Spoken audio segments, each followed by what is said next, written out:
आज सकाळी आहोंनी मला पोहे करायला सांगितलं आणि नेमक्या हिरव्या मिरच्या संपल्या होत्या. म्हणून मग मी घराच्या मागे चालले. माझ्या घराच्या मागे 2-3 हिरव्या मिरच्याची झाडे आम्हीच लावलेली आहेत. त्यातली मिरची तोडणार आहे मी आता. आणि हे बघा, तुम्ही बघू शकताय माझ्या घराच्या मागचा बॅकग्राऊंड. त्याचबरोबर हे घराच्या मागे काळी जी माती पूर्ण दिसते, इथे आधी ऊस होता लावलेला. तो ऊस आता काढला आहे, त्यामुळं सगळं एकदम काळं काळं दिसतंय. कसली मस्त माती आहे ना. चला आता मिरच्या काढूयात. हे बघा, माझ्या बेडरूमची खिडकी आहे इथं. आणि हे आमचे काही झाडं आहेत. आणि हे ऊस काढल्यानंतरचं मोकळं झालेलं शेत कसलं भारी वाटतंय ना. चला आता मिरच्या काढूयात. बघू आज मला किती मिरच्या भेटतात ते या प्लेटमध्ये. मी एक एक करून काढते आहे. तुम्ही बघू शकता कसल्या फ्रेश मिरच्या आहेत या, सुंदर एकदम. पण या मिरच्या मी जास्त वापरत नाही, कारण या मिरच्यांना तिखटपणा नाही आहे. म्हणजे जी रोपं आम्ही लावली होती मिरच्यांची, त्या मिरच्या तिखटच नव्हत्या. त्यामुळे सहसा मी या मिरच्या वापरत नाही. आणि जरी वापरल्या तरी भरपूर प्रमाणात टाकावं लागतात, तेव्हा जाऊन ते जे काही पदार्थ आपण बनवू ते तिखट होतं. नाहीतर मग सपकच. ज्यांना तिखट आवडत नसेल त्यांच्यासाठी या मिरच्या एकदम भारी आहेत. तर थोड्याफार मिरच्या आता गोळा केल्यात मी. दुसऱ्या झाडाच्या काढते आता. छोटी छोटीच रोपं आहेत, 2-3 आहेत. त्यातल्या 3 रोपांना थोड्या थोड्या मिरच्या आलेल्या आहेत.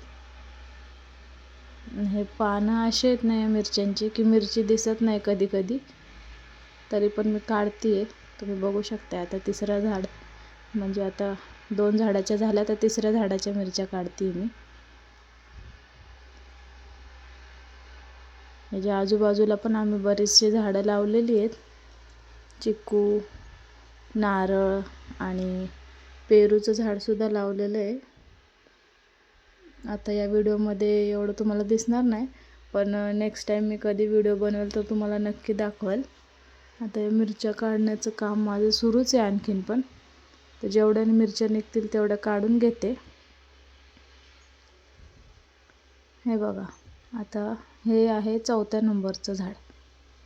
त्याच्या मिरच्या आता मला काढाव्या लागतील.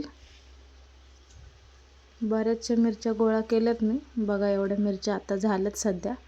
आणखीन त्या झाडाच्या पण काढून घेते.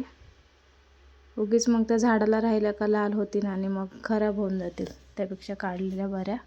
हे बघा, पेरूचं झाड दिसतंय. पर खिडकीत चाललंय वाढ एवढी झाली त्याची. खिडकीमधनं पण दिसतं वरतून. बेडरूम आहे माझी तिकडं. हे बघा, मिरच्यांची वाढ केवढी झाली आहे. या जर आता अशाच ठेवल्या असत्या तर ह्या लालबुंद झाल्या असत्या आणि काहीच कामाच्या राहिल्या नसत्या. त्यापेक्षा वापरतच आणते. मिरच्या संपलेल्या आहेत वाटतंय आता. हाय एक सापडली. झाल्या वाटतं आता. ह्या झाडाला पण एक होती. हे झाडाची पानं अशी आहेत ना की मिरच्या लवकर ओळखू येत नाही आहेत का संपल्यात ते. हे बघा, इथं 1ल्या नंबरच्या झाडाला पण एक मिरची राहिली होती. आत्ता दिसली ती मला. ती पण काढून घेतलेली आहे मी आता. आणि आता मी झाली आहे पोहे करायला मोकळी. हे बघा, एवढ्या मिरच्या गोळा केल्यात मी. आता चला जाऊयात घरात. घराच्या मागचं बॅकग्राऊंड तुम्ही बघितलं असेल. तुम्हाला कसं वाटलं ते कमेंट करून नक्की सांगा. आणि मिरच्या मी घेतल्यात हातात आता. चला पोहे करायला चला. आता मी घराच्या समोरच्या बाजूला चालली आहे. हे मातीचे ढेकळं आहेत, ह्याच्यातून व्यवस्थित नीट चालता येत नाही आहे मला. तरी पण चालली आहे. हे बघा, आमचं नारळाचं झाड केवढं मोठं झालं आहे. अजून याला एकही नारळ आलेला नाही आहे. 3-4 वर्ष झाले या झाडाला. आणि या मातीतून चालण्याचा प्रयत्न माझा सुरूच आहे अजून.